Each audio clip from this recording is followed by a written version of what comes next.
if you wish you were winning more federal contracts and getting invited to bid more, then this training is for you, right? It's for those of you who feel like you're just not hitting enough success that you want.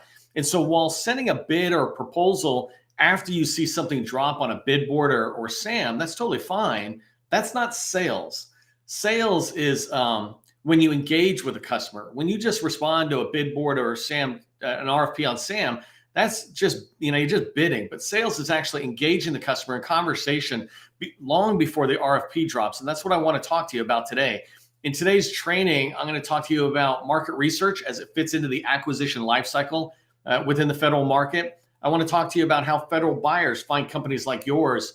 And then finally, I want to wrap up with the difference in value with between RFIs and Sources Sought, because those are fundamentally the two market research tools that the government uses. So if you're with me and you want to get found, put get found if you want to learn how to get the federal buyers to see you more often so that you're more visible in a way. So put get found in the chat or comments as we get rocking and rolling. If you don't know who I am, my name is Neil McDonald. I'm the president of the GovCon Chamber of Commerce, and I'm excited to have you join me today in our federal sales training, where I provide tips for success in the federal market. I spent 20 years in the federal market as a small business owner, and since 2018, I've been teaching people like you that government contracting is not a secret, it's just a process. Part of the process is making sure your work environment is warm. It's pretty funny, little sidebar, but I'm freezing right now, and I'm finding being cold is throwing my brain off. So if I'm a little off kilter, that's why. Before we get started, do me a favor, help buyers remember who you are. Put your company name into the chat, 2 or 3 key words to describe your core competency. Let it sink into our mind. Also, grow your network by engaging with others in this LinkedIn community. If you're on YouTube or Facebook, somewhere else, come on into LinkedIn and connect with me, connect with the people who are in here. This training opportunity is awesome because it's a place where you can learn skills, practice skills, but it's also a place where you can network. There's a lot of folks in here in the government contracting world, whether watching live or the replays, and so engage. And in fact, one last thing, throw in right now into the chat your city and your state. Where are you coming from? Somebody did that early on. I saw in the chat right when we were getting started. Where is that? Like, good morning from California. So thanks, Roz. I'm from San Francisco, by the way, originally. I'm out here in the DC area now, but put your city and state there so that if people are trying to connect with you, maybe they look and go, oh, you're down in San Antonio or you're over in San Francisco. Let's connect. Okay, so let's get rocking and rolling. Today, I want to share my screen at least once. So let me do that.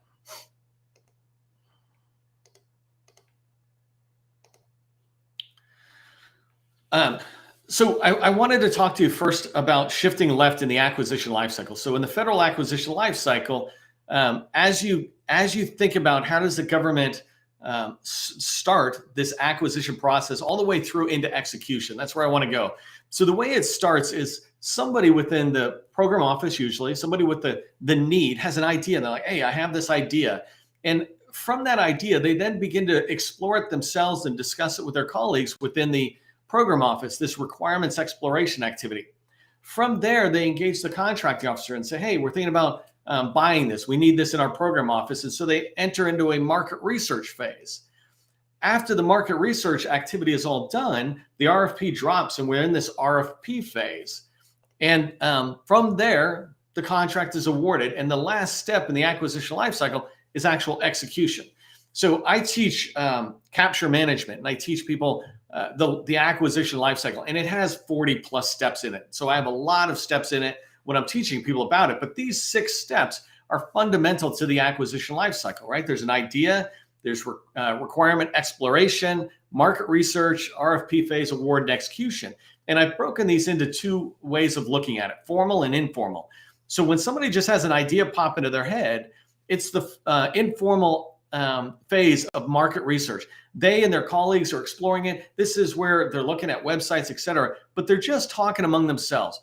When it moves over and they engage the contracting officer and they engage into market research, the rest of it becomes this formal activity, and it's guided by rules, right? And then execution goes back into this informal phase. And the reason I call it informal is because while a 5-year contract is being executed on cybersecurity, the incumbent and or you who's on the outside the wire can be engaging with that program office yet again, exploring what are they running into, what do they wish they had on the contract, et cetera. All these things you could do in execution. I'm not diving into those phases, but I want you to understand it. Here are some examples of the informal and formal side of the house for market research. So on the informal side, it's just when they're out there engaging with industry without any rules applied. So they're watching your YouTube videos or they're reading your blogs, et cetera. That's the left-hand side where it's informal market research is what I call that. And then when it moves to formal, it's FAR driven. It's driven by rules. The government must be fair. They can fully engage industry, but they must be fair out there. And so these rules are guiding it. And in the formal market research, the two tools, which we'll talk about, that the government has at its hands are the RFI, request for information, and the sources sought notice, right? And then you'll see some of this other activities, set-asides and DSBS. I'll talk about those in a minute. But one of the things that's really important to remember and why I call it shifting left, many of us call it, say, shift left in the acquisition lifecycle, it's because if you got engaged in the RFP phase, like I said, if something drops on a bid board or SAM, it's totally okay to go after it if it's in your sweet spot, but your influence is completely weak and your relationships are weak because they can't talk to you. They're in this formal RFP phase. And so it's very weak. But if you shift left, you'll notice that your relationships and your influence are getting stronger and stronger all the way to the idea phase. To not only can you shape that idea they have, but if you're in there and doing managing your relationships properly, you can give them the idea. You can be there at the very beginning when the big bang happens of an idea for them, if you will. So the last thing, just mentioning, I teach, I have a business development course coming out. I teach business development and capture. That's the world I really like teaching, sales, right? How do I make money in the federal space? And so what I say is idea to market research, that's business development and capture. Business development, frankly, can go the whole way, but capture is tied to a specific opportunity. So capture ends when that RFP drops. Yes, a capture person might be engaged in there, but you're not doing anything. It's not like you can get anything more added to the information pool. If you didn't get it ahead of time, you're just being reactive at this point in the RFP phase. So when you properly are doing business development and capture, you're doing it at that idea to market research phase. In fact, business development is really heavily in the idea and requirement exploration phase. So keep that in mind. If you understand what I'm saying here about this idea that we need to shift left in the process in the acquisition lifecycle if we want to influence that customer, then put shift left into the chat. Let me know you're tracking on that. I'm going to come back here. One thing, I was having this conversation with a contracting officer. She's out of the government now, but she had been in a long time, and we were having this conversation about influencing the contracting officer, the acquisition approach. And what we were understanding is that she sees it from the inside as a contracting officer. I see it from the outside as a salesperson. And when I started talking about, hey, you can get in there and influence which contract vehicle is used, things like that, she's like, oh, I see what you're saying. You're getting in there and just having the conversation. And this is the whole reason you shift left, is because when you shift left, you're able to have conversations. If you always are waiting till the very last minute, right before the RFP drops, your ability to shape anything is virtually impossible. Your competitors have been shifting left, and I want to get you to shift left. Okay, so let me go to the next slide. I want to talk about is how a federal buyer performs market research. So I talked about just shifting left, and I think I'm showing you when they do market research. Informally and formally, they're doing it obviously before the RFP phase, but somewhere after the idea. But there's 6 steps I want you to understand, and you might track these yourself or write them down. This good set of notes, but 6 things I want you to pay attention to on how federal buyers perform market research. Before I lay these 6 out for you, though, I want you to understand that I am of the school that says you must be tracking one agency if you really want to go deep. And in that agency, the guidance I give myself and my customers is it needs to be a big enough agency that you can make $50 million a year from it.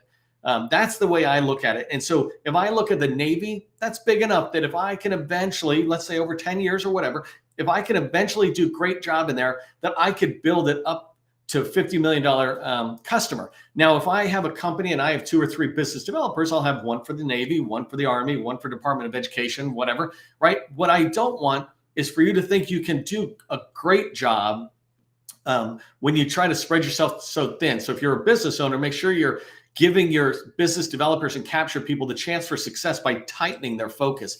If you tighten their focus, they will actually achieve more success. I did a training on that, and I think I've got another one coming this week. But so focus on one agency, right? And my point is, these tips I'm about to provide you, if you focus on one agency, you can dig deep and find the opportunities you want to find. So the first tip is incumbents. First step. When the federal buyer is performing market research and they say, hey, I want to perform some market research, the first place they're going to look is incumbent. And let me pause for a second with this 6 steps.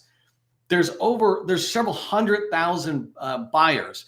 In the DoD, there's 185,000 acquisition professionals alone, right? So there's a lot of buyers. A lot of people do it their different way. I'm saying it the typical way. It is not this person or that person's way, but this is the typical way. When the federal buyer wants to find a company during market research, the first place they look is the incumbent. Think about my house. If I have somebody here and they're working on my bathroom and I have a sump pump problem, I can say, hey, by the way, you guys are doing great work there. Can you do sump pumps? Yeah, we sure can. You know what? I was thinking about installing a garbage disposal in my kitchen. Can you do that? Sure can. I trust that vendor. They're in my house. By the way, can you replace the kitchen counter? Sure. We can actually just do the cabinets too. They've just gone from fixing a toilet to replacing my entire kitchen. And so this idea of looking to an incumbent is a normal thing. The government's no different. They'll look to the incumbents and say, hey, can we just add a task order to your existing contract and you can do this work? And so my tip for you as it relates to the incumbent is, if you're not the incumbent, go find out who is the incumbent in that one agency you're trying to get into. Build relationships with a bunch of key incumbent personnel that you can hear about opportunities, and together with them, get in. My last company, I was able to make a lot of money in the Department of Veterans Affairs because I teamed up with an incumbent who did not do what I did, but was totally willing to sit there and work together because they knew the customer had the need, right? And so chase the incumbent down, learn who they are if it's not you. Put incumbent into the chat if you're following. The second step that they go through if they can't find an incumbent is they look at proposals that have been recently submitted, in particular submitted within the same type of work, right? So if they did a contract a while ago and had similar type of work, they'll look at those proposals, those vendors who have submitted contract or proposals, and maybe they didn't win, but they were good enough to be on the short list or something. They'll look to there and say, hey, do I know anybody here who I've already kind of vetted? I just wasn't able to award them something. Maybe I can invite them back in to bid or at least talk to us.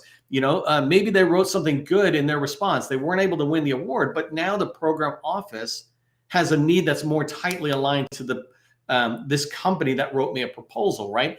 And so my second tip for you is to be a company who's submitting proposals to the agency that you want to get into.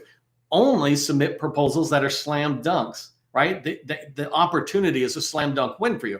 I'm not telling you just write random proposals, but look to your agency and make sure you're responding to every one of the proposals that is in your sweet spot. You will be visible to that buyer when they do market research. If you don't win this award, maybe they'll invite you in the next time on a shorter list. If you're an 8A, they might even just invite you in and do a direct award, right? You never know what happens, but the success comes from showing up. So submit proposals, put that into the chat. First place the federal buyer performs market research is the incumbent. Second place is proposals. So proposals submitted or submit proposals. The third place, backing up, right, shifting left in that acquisition lifecycle, are any RFI and sources sought responses. They'll look at those that have been recently submitted. Let's say the last year, they're tracking that. They don't just get it and look at it and throw it away. They're tracking that. First off, they have to report on it. But second, there might be some really good RFIs from companies like yours that they got. And so if they have another market research that's similar to the one they've done, why go out and start from scratch if they can turn to this body of people and say, hey, can you come in and participate in a conversation? We're looking for 10 people. This is invitation only type activity. It happens all the time, right? It doesn't mean they won't submit a formal RFI later. But right now, if you're submitting RFIs to your target agency and responding to sources sought notices, right? If you're responding to these notices, then you're going to be on the radar the next time they look at you. The fourth step that they take, right? So they look at the incumbent, they look at proposals that were submitted, then RFIs and sources sought that were responded to. The fourth place they go are homegrown supplier portals. Inside of agencies, like I think I recently put out NAVFAC, These agencies sit there and have whole supplier portals. Like HHS has a very formal supplier portal, meaning you're the vendor that you come in and put your information into their portal. It's inside of HHS. It's deeper than the next tip I'm going to give you, but it's theirs. Some people just have a spreadsheet. Send us your name. We'll add it to a spreadsheet, right? I've talked about the Navy in the past week or two where I've said there's 5,000 HubZone firms as an example, but only 200 or 300 of those are registered. But if the government is performing market research and they're looking for hub zones, the first place they'll go after those first three, so the fourth place they'll go is that directory that they have created of vendors who are interested in working with them. Why go look at everybody if I've got this pool of 300 that I can look at? That's more than enough for me to justify that I did market research. And so you want to look at your target agency and find out if they've got in some type of supplier portal. How do they register vendors who are interested in working with them, right? So find out who that is.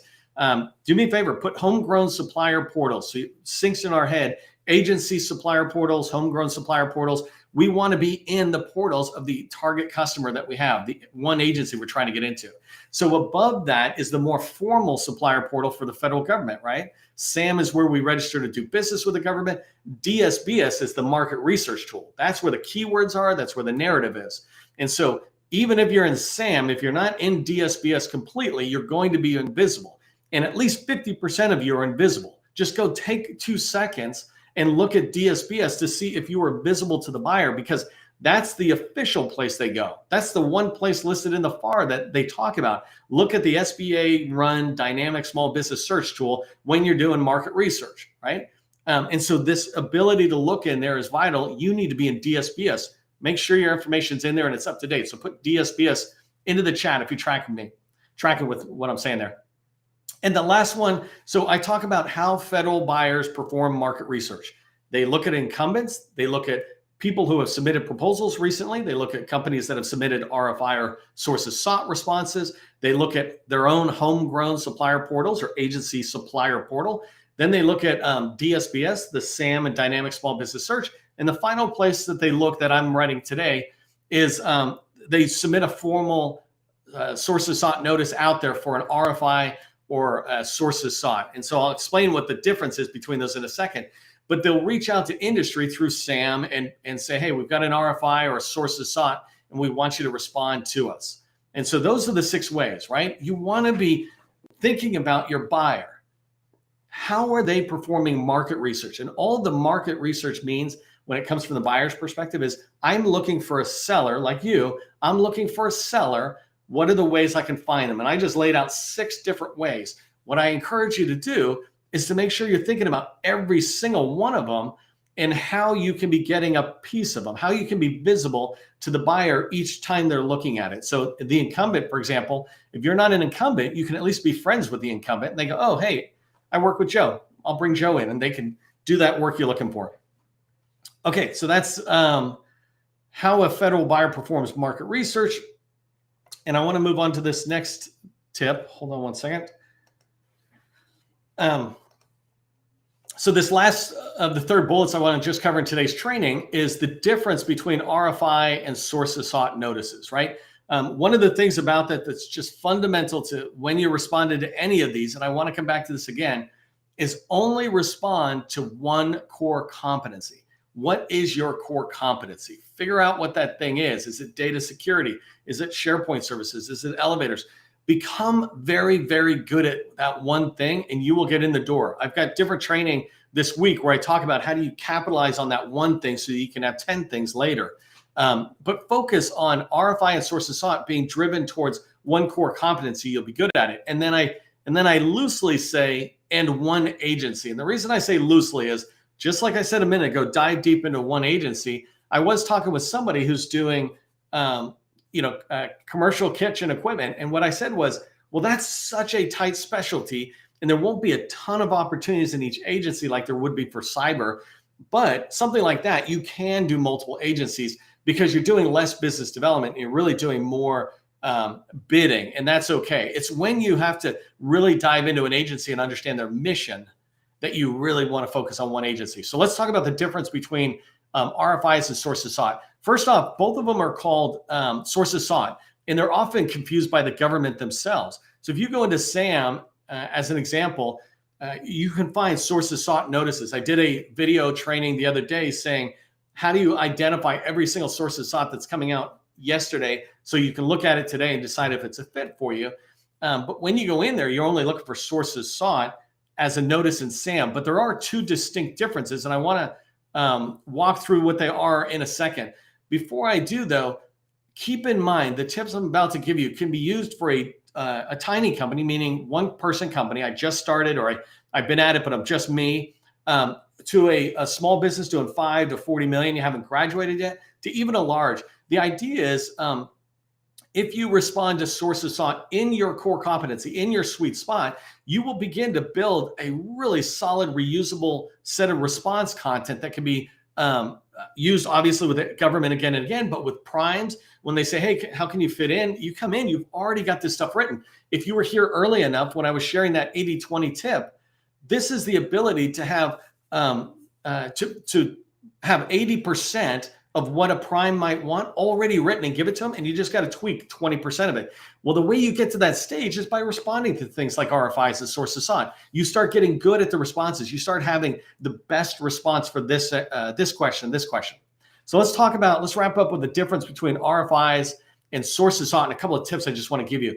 First off, RFIs are a requirements discussion tool, and sources sought are the acquisition approach. And so they're both looking to industry and to having a conversation, but RFIs done correctly, they're requesting information, right? They're trying to have a conversation about the requirements. Remember I said you've got idea phase and market research, and then market research, the formal stage. Well, in this stage, the government doesn't always know what they want. Your company is the expert. And so if you do cybersecurity or data, they want you coming in and talking to them. And that's the whole idea of RFIs, is you're supposed to be able to have this conversation with the program office that is helping them get better and better at shaping the requirements that they want to put out for bid later. And so this, to me, is where the RFP is won long before it drops. I call it writing to win. When I look at the RFP, everybody writes the RFP response to win, right? Write the RFI to win. Don't just write the RFI to be noticed, to have some casual stuff. Write it like it's a proposal. Write it to win. If you're writing to your core competency, this is easy. It's what you do. You can talk about it all day long, right? And so when you think about an RFI, drive for the win, because those program office technical reviewers of that document are going to be super impressed with what you're putting in there, to the point where they'll bring you in. And if you're a company that they can just set it aside to, the chances of you influencing that significantly go up. And so in the RFIs, you want to speak to your strengths. And this is a tip for you in the RFI. Speak to your strengths. Don't try to speak to everything, right? No one needs you to talk to everything. I used to get people to come in and interview me, job interviews, right? And they would, not interview me, interview with me, but they would come in and I would stop them right away and say, look, I don't care what's on your resume. All I want to do, we're hiring a developer. All I want to do is to talk to you about your strengths. Tell me really quickly a couple of bullets of your strengths. This. Okay, perfect. Let's talk about that. I do not need to talk about your weaknesses. I can hire somebody else to do your weaknesses, but if your strengths are good, then you'll fit the requirement. And it's the same thing for you when you're writing a response. Talk to your strengths, because either it will drive into the need they have for this opportunity, or they'll see you as an option for a future opportunity. And you just ignore the rest, right? You can sit there and say, hey, we would work with teaming partners on the rest or something, but we really want to talk to this data component of the task areas. Let me move on to sources sought. So if RFIs is about working with the program office to shape the requirements, sources sought, theoretically, right, the way it should be done, is shaping the acquisition approach. And this is where the government can decide who they're going to go with, right? Whether they do full and open, small business set aside, woman-owned set aside, hub zone set aside, 8A set aside, or SDBO, right? Those six ways of setting a contract aside. Sometimes it's full and open. Anybody can compete, or they reduce the competition down. In the sources sought is where you're pushing to get them to shape it into a SDBO or a hub zone.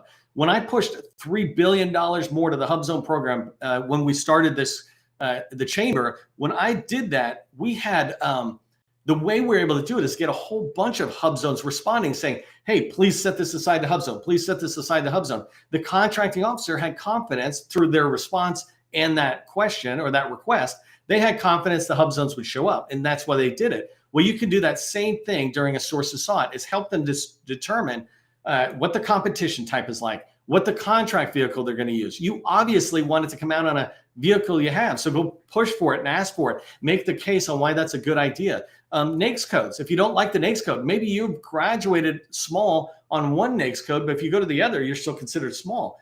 Figure out the rationale behind it. FAR clauses is another one, right? You can look in, and this is a more advanced activity, but you can get rid of the FAR clauses you don't like and add in FAR clauses you do like. And when I mean you can do that, I mean you can have the conversation and make the rationale with data and evidence to the contracting officer, and they'll listen to you. One of my favorite examples is the hub zone price preference. If you're a hub zone or you work with a hub zone that they're going to go after a full and open contract, go get the hub zone price preference put in, and your price is 10% lower than it actually is. So if it's $1 million, it'll seem like it's 900,000 if it's getting into the award. A lot of details in there, but it basically is that. And the last thing is get rid of things or add things that are no good to you, no strengths. Think about CMMI certifications, ISO certifications. My favorite are Microsoft partner levels. I used to be a SharePoint company, but we were never gold. We were always silver. And it drove me nuts until I learned how to tell the contracting officer that gold doesn't mean anything except for I sold licenses. It doesn't make me any better. And they said, oh, that's just, that's being unfair to small businesses. And so we got to get rid of it. But I'll tell you right now, if we were gold, I'd go in and rationalize why gold is good. That's your job as a business developer and a capture manager, is to rationalize the strengths your company has and rationalize out the weaknesses that you have. So hopefully that made sense. Put shape the op into chat or comments and let me know you understand the power that the RFI and sources sought bring to you when it's time to shape that opportunity in your company's favor. In this training, I shared 3 things, right? How to be part of the federal market research early on by shifting left in the acquisition lifecycle. We talked about ways a federal buyer performs market research, and then the differences in value between RFIs and sources sought. My tip for you, my action for you as you walk away, is download our supplier portal directory and locate your target agency. On www.govcon Chamber, we have a supplier portal directory, and you can find it. There's a lot of them in there for free.